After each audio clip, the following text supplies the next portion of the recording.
I'm the library director, so this is the library question now.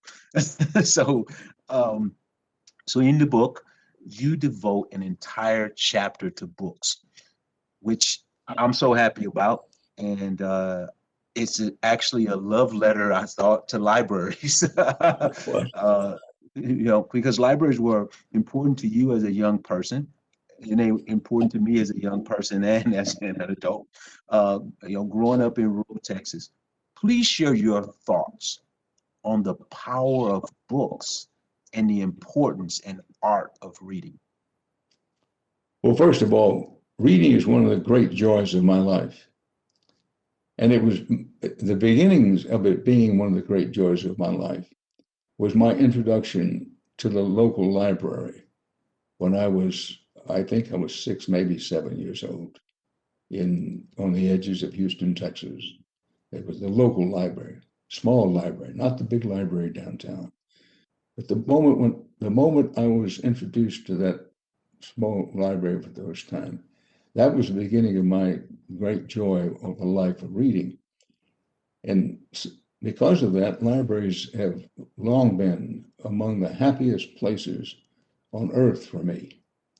And I'm glad you said that what we have in the book, What Unites Us, including in the graphic novel edition of the book, it was intended to be a love letter to libraries.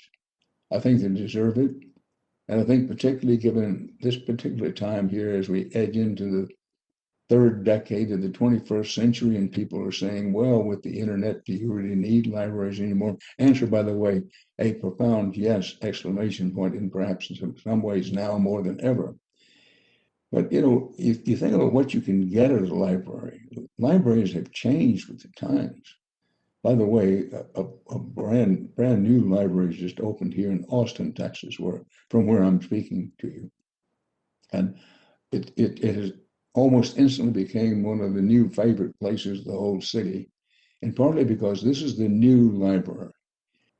It's as much a community center as it is a depository for books.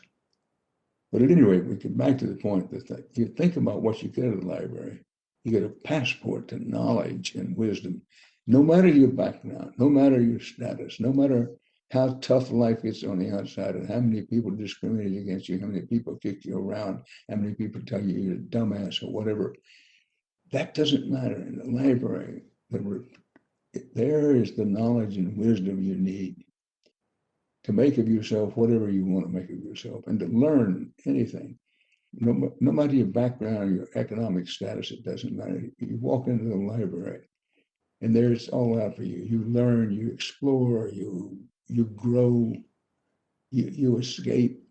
You can become as good as your determination in a library. I could go on about the rest of the afternoon. We won't, but I will say this.